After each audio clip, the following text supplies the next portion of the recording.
confidence building has probably been my number one. So confidence building for me on grit means not learning failure. So on this problem Back Street Mime Artist, there's moves at the end which you can easily slip off, and once you get slightly tired, then more likely to slip off.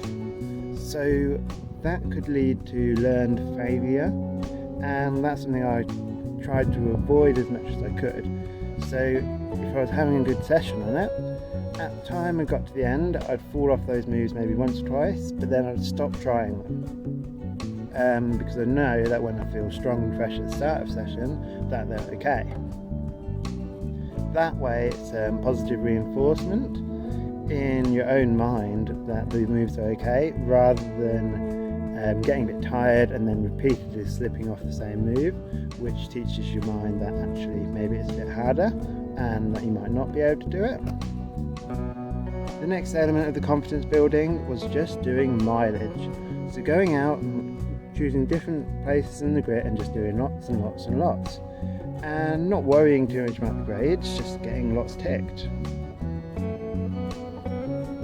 For me, the confidence building actually leads to more dynamic fluid movement, in that you move without thinking too much and have a sort of spring in your step on the rock, and that's what gets me up anything that's harder, is that sort of soft spring in your step, which you can find on V-diffs, you can find on V-zeros.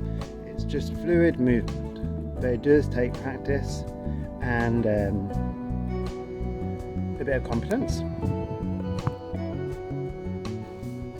Second biggest factor for me is commitment to the cause. So it's going out and taking the risk that it could be wet, it might not be in quite the right conditions. It's just like you commit to the cause, you go out and actually taking that chance, you often get the most fruitful days. Then my third tactic was microbeta. So microbeta, if you don't know, is where you really subtly change how you hold something or place your body, which can make all the difference. So microbeta often makes all the difference when it's a limit move for you, when you're not actually stronger than the move, so you have to use the microbeta to get you through. Learned something on this problem.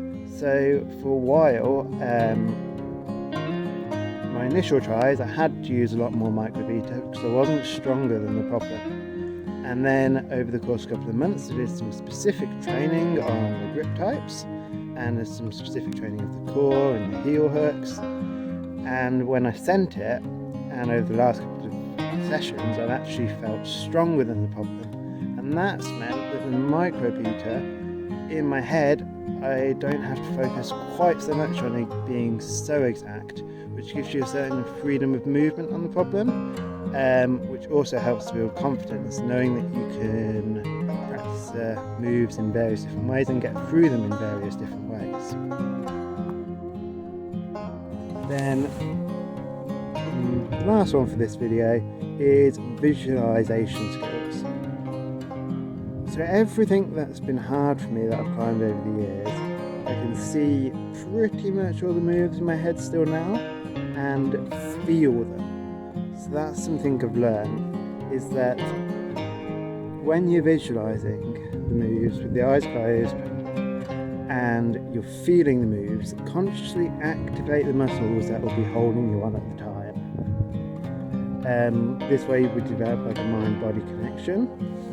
And also taking your time with the visualization. So this problem just took me a minute and a bit to visualize, a minute and a bit to climb.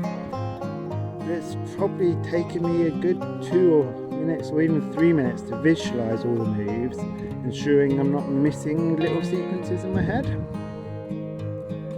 And there's different ways to visualize as well.